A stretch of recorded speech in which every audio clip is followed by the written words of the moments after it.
अस्सलाम वालेकुम फ्रेंड्स। मैं सफदर खान कियानी। आप देख रहे हैं मेरा channel voice of Kiyani. Channel पे आप न्यू है तो चैनल को लाजमी सब्सक्राइब कीजिए और बेल आइकन को भी क्लिक करें ताकि मेरी आने वाली तमाम वीडियो आपको टाइमली डिलीवर होती रहे। व्यूअर्स, हम पिछली वीडियो में डिस्कस कर रहे थे कि जीएलपी हमारा मेन फोकस था, तो उसकी कुछ चीज़ें जो रह गई थी वो हम आज की इस वीडियो में इंशाल्लाह डिस्कस करेंगे। हमने बहुत सारी चीज़ें डिस्कस की थी और एक चीज़ और भी, दो चार चीज़ें और हैं जो हम इसमें डिस्कस करेंगे। जीएलपी की रिक्वायरमेंट पे ये बहुत ज़रूरी है कि आप जो किसी भी जब आप लेबॉर्ट्री में काम कर रहे होते हैं, इसका मेन कंसर्न लेबॉर्ट्री एरिया से होता है ना। फार्मास्यूटिकल की क्वालिटी कंट्रोल का डिपार्टमेंट है, उसके अंदर इस गुड लेबॉर्ट्री प्रैक्टिस का कंसर्न है ज़्यादा। जब आप किसी भी इंस्ट्रूमेंट पे सॉफ्टवेयर को भी यूज़ कर रहे हैं तो उसमें डेटा इंटीग्रिटी बड़ी इंपॉर्टेंट होती है। यानी कोई ऐसी हैकी बैकी एक्टिविटी नहीं करनी चाहिए जो गलत पैराए में की जाए। तो हमेशा as per practice, as per rule, as per SOP काम करना, किसी भी सॉफ्टवेयर को भी यूज़ करना, तो ये भी जीएलपी की रिक्वायरमेंट में आता है। यानी आपका डेटा इंटीग्रिटी इतना स्ट्रांग हो और बेस्ट हो, लेजिबल हो कि किसी को भी देखने में आसानी हो। तो ये सारी बेस्ट प्रैक्टिसेस और जीएलपी का पार्ट है। आपकी डॉक्यूमेंटेशन जितनी भी यूज़ होती है, कोई भी रॉ मटेरियल का डेटा आप यूज़ कर रहे हैं, वो सारे रजिस्टर कंट्रोल होने चाहिए। कोई अनकंट्रोल रजिस्टर आप यूज़ नहीं करते। जीएलपी की रिक्वायरमेंट है, बेस्ट लेबोरेटरी प्रैक्टिस की रिक्वायरमेंट है कि आपका सारा रजिस्टर जो है वो क्वालिटी एश्योरेंस से उनको नंबर असाइन होने चाहिए, कंट्रोल नंबर इशू होना चाहिए। एक और कंट्रोलिंग जो इसमें बहुत इंपॉर्टेंट है कि आपका रजिस्टर का जो डेटा है वो तमाम नंबरिंग होने चाहिए, बाकायदा नंबर के साथ 1 2 3 4 5 जिसमें उस पर पेज है वो नंबर होने चाहिए। जीएलपी की रिक्वायरमेंट ये कहती है कि आपके जितने भी रजिस्टर्ड हैं, जो आपका रॉ डेटा का रजिस्टर है या डॉक्यूमेंट इंस्ट्रूमेंट यूजेज का रिकॉर्ड का रजिस्टर्ड है, वो नंबर्ड होने चाहिए, उन पर नंबरिंग ज़रूरी है। ये क्यों ज़रूरी है मैं आपको बता देता हूँ। देखिए, किसी भी इंडस्ट्री में जब आपके पास नंबर नहीं होगा पेज का, तो कोई भी एनालिस्ट, कोई भी ऑफिसर उसमें हैकी बेकी हरकत कर सकता है। लेट सपोज उसको अगर उस पेज पे गलती हो गई, कुछ हो गया, वो उसको फाड़ के फेंक सकता है। आल्दो के किसी भी रजिस्टर्ड का डॉक्यूमेंट का पेज फाड़ना या पेस्ट करना बहुत बड़ा विक्टिम है, बहुत बड़ी गलत प्रैक्टिस है। जीएलपी इसको बिल्कुल गलत बात कहती है, बिल्कुल भी एक्सेप्टेड नहीं है, बेस्ट प्रैक्टिस का पार्ट बिल्कुल भी नहीं है।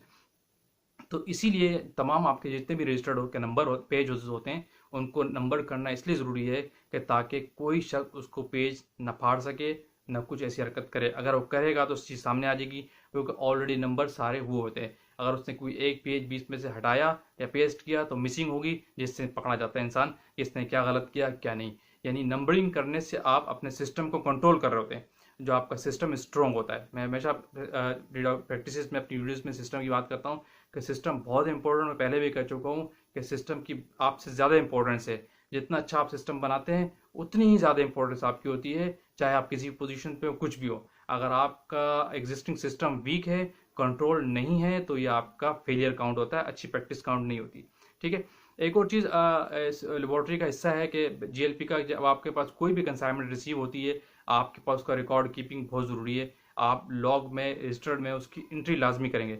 आपके पास एक स्पेसिफाइड जगह होनी चाहिए जहाँ पे आपके पास अंडर टेस्ट सैंपल आते हैं, कीपिंग सैंपल आते हैं, ये सब उनके रखने की जगह हो, असाइन हो कि आपके पास फ्लो चार्ट क्या है। हम ये रॉ मटेरियल के सेक्शन की क्यूसी का जो फ्लो है केमिकल्स का और रॉ मटेरियल का अंडर टेस्ट सैंपल का जो फ्लो डायग्राम होती है उसको भी डिस्कस करेंगे, लेकिन बाद में, अभी बात कहीं और चली जाएगी।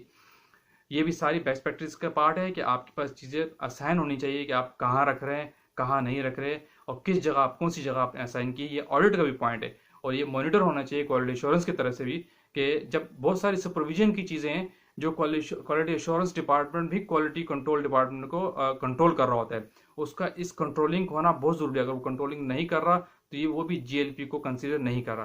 बेस्ट लेबोरेटरी प्रैक्टिस में यही है कि क्वालिटी एश्योरेंस की तरफ से भी कंट्रोलिंग होनी चाहिए। आल्दो के क्वालिटी कंट्रोल बहुत से एरियाज में कंट्रोलिंग करता है, हमेशा सुपरमेसी में रहता है क्वालिटी एश्योरेंस डिपार्टमेंट। तो बात हो रही थी कि तमाम रॉ मटेरियल का सेक्शन का फ्लो का जगह होनी चाहिए जहाँ पे आप चीज़ें रखते हैं, उनका रिकॉर्ड आपके पास कीपिंग होना चाहिए और उसकी एंट्री होनी चाहिए कि किस जगह पे आप सैंपल ला के रखते हैं और आपका क्या सेक्शन है, क्या आपने जगह बनाई हुई जहाँ पे आपके सैंपल ला के कीपिंग हो जाते हैं।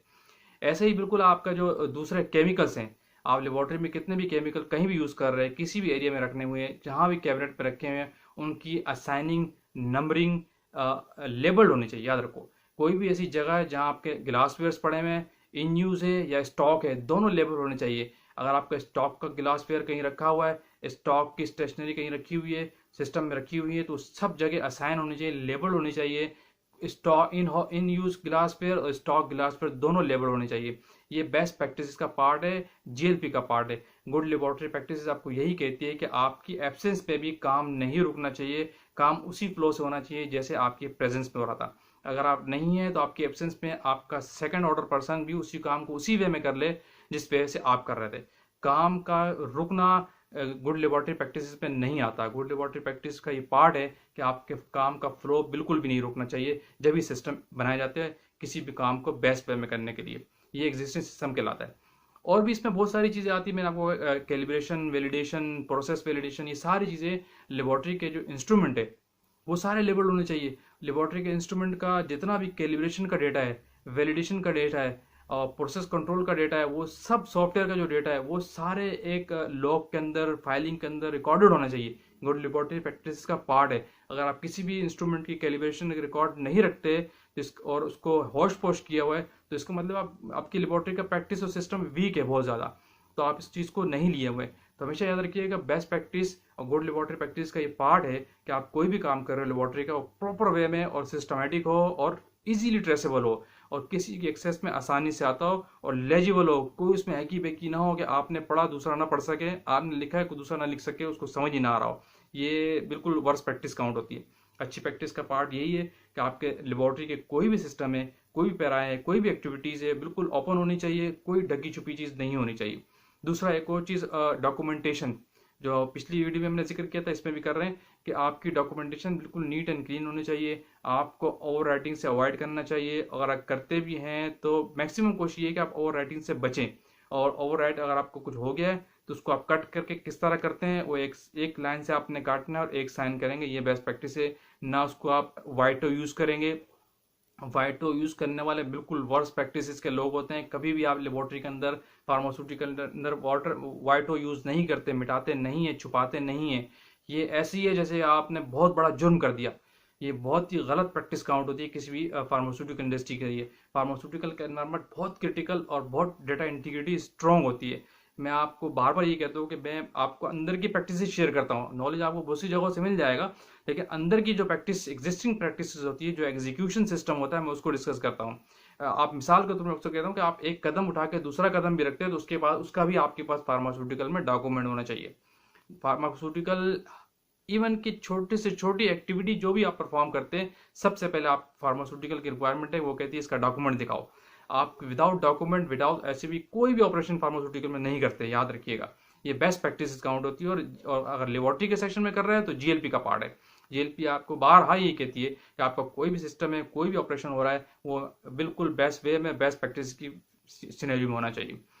आपके इंस्ट्रूमेंट कैलिब्रेशन सारे कैलिब्रेटेड होने चाहिए। सबका हाउस कीपिंग रिकॉर्ड और सबका यूजेज का रिकॉर्ड मस्ट होना चाहिए। किसी इंस्ट्रूमेंट का यूजेज का रिकॉर्ड आपके पास नहीं छुपा हुआ होना चाहिए। उनका मेंटेनेंस और कैलिब्रेशन का रिकॉर्ड रजिस्टर के अंदर लिखा होना चाहिए। जीएलपी के रिक्वायरमेंट है। ठीक है व्यूअर्स, एक और चीज़ बहुत जो इंपॉर्टेंट होती है, हम आखिर में ये डिस्कस करते चलते हैं कि आपके लेबोरेटरी में जितने भी एनालिस्ट काम कर रहे हैं, जितने भी ऑफिसर्स काम कर रहे हैं, उन सब का जीएलपी यही कहती है कि आपके पास ट्रेनिंग रिकॉर्ड होना चाहिए। कोई भी एनालिस्ट विदाउट ट्रेंड कोई भी प्रोफेशनल एक्टिविटीज़ पे, किसी भी कमर्शियल प्रोडक्ट पे वर्किंग नहीं करता। जब तक किसी भी एनालिस्ट का, न्यू का, किसी भी इन्वायरमेंट में, किसी भी ऑपरेशन पे, चाहे वो टेस्टिंग हो या डॉक्यूमेंटेशन हो, उसका जब तक ट्रेनिंग रिकॉर्ड फाइल अप नहीं हो जाता, उससे पहले वो इंडिविजुअली काम नहीं करता। हमेशा इसके लिए क्राइटेरिया है कि 1 मंथ तक वो सुपरविजन में रहता है किसी बड़े के, उसको किसी और बंदा काउंटर कर रहा होता है साइंस से। जब उसका ट्रेनिंग रिकॉर्ड हर चीज़ पे फाइल हो जाता है तो फिर वो इंडिविजुअली उस ऑपरेशन को अलाउ कर रहा होता है, खुद लेके चल रहा होता है। ये बेस्ट प्रैक्टिस का पार्ट है कि आपके तमाम ऑफिसर्स, जितने भी एनालिस्ट है, सबका आपके पास ट्रेनिंग रिकॉर्ड होना बहुत ज़रूरी है और फाइल अप होना चाहिए। ऑडिट का बहुत बड़ा पॉइंट है। सबसे पहले पूछा जाता है कि आपके जो स्टाफ है उनका ट्रेनिंग रिकॉर्ड कहाँ है। ये बहुत इंपॉर्टेंट है, जीएलपी की मस्ट रिक्वायरमेंट है। ये सारी चीज़ें डिस्कस हो गई, हमने बहुत सी चीज़ें देखी इंशाल्लाह। तो एक और चीज़ मैं आखिर में दोबारा वो कहता जाऊँ कि ये सारे जितने भी पॉइंट में डिस्कस किए, ये सब जीएलपी का पार्ट है, गुड लेबोरेटरी प्रैक्टिस का पार्ट है और इसको इम्प्लीमेंट करना बहुत ज़रूरी है। दोनों एस्पेक्ट से ज़रूरी है। दोनों एस्पेक्ट मैं आखिर में दोबारा डिस्कस कर देता हूँ। अगर जो लोग इसको इम्प्लीमेंट नहीं कर रहे, वो अपनी हेल्थ पे भी इम्पैक्ट करते हैं अगर सेफ्टी पॉइंट ऑफ व्यू से कंसिडर नहीं करते। फॉर एग्जांपल मैंने आपको बताया डिफरेंट जगहों पे जहाँ हैज़ार्डस एरिया है वहाँ पे सेफ्टी पीपीईज़ को यूज़ नहीं करते, तो अपना भी हेल्थ का नुकसान कर रहे हैं और दूसरों की हेल्थ को भी इम्पैक्ट करते हैं। और जो दूसरा बड़ा इम्पैक्ट है वो यही है कि आपकी मार्केट बहुत इम्पैक्ट होती है, आपकी प्रोडक्ट बहुत इम्पैक्ट होती है। अगर आप जीएलपी को फॉलो नहीं कर रहे, गुड लेबोरेटरी प्रैक्टिसेस को फॉलो नहीं करते, तो आपकी लेबोरेटरी में इसका मतलब प्रैक्टिस बेस्ट वे में नहीं हो रही, आपकी एक्यूरेसी इम्पैक्ट इफेक्ट हो जाएगी। जब आपकी एक्यूरेसी इफेक्ट रहेगी, एज पर जीएमपी नहीं चलेंगे आप, एज पर जीएलपी नहीं चलेंगे, तो डेफिनेटली आपकी एनालिसिस इफेक्ट करेगी। जब आपकी एनालिसिस इफेक्ट करेगी तो आपकी प्रोडक्ट पे इम्पैक्ट आएगा, और आपकी प्रोडक्ट जब इम्पैक्टेड हुई तो डेफिनेटली आपकी मार्केट खराब हुई, आपकी मार्केट पे बहुत बड़ा इम्पैक्ट पड़ेगा। तो यहाँ तक काफ़ी ये सारी जीएलपी के पार्ट था, हमारा दूसरे सेशन में डिस्कस कर लिया। इंशाल्लाह हम आगे हम लेके चलेंगे क्या कहते हैं सीजीएमपी को और जीएमपी को दोनों को, और आगे CFR 21 को भी हम कंप्लायंस करेंगे। कोडम कौन सा मॉड्यूल Q7 जो आता है उसको भी डिस्कस करेंगे, और आगे सारे सिलसिले को फॉलोअप करेंगे और वाइंड अप करेंगे इंशाल्लाह। ये सारा सिलसिला गाइडलाइन से बेस्ट प्रैक्टिस के साथ साथ चलती रहेंगी। तो उस वक्त के लिए मुझे इजाज़त दीजिए। थैंक यू, अल्लाह हाफिज़।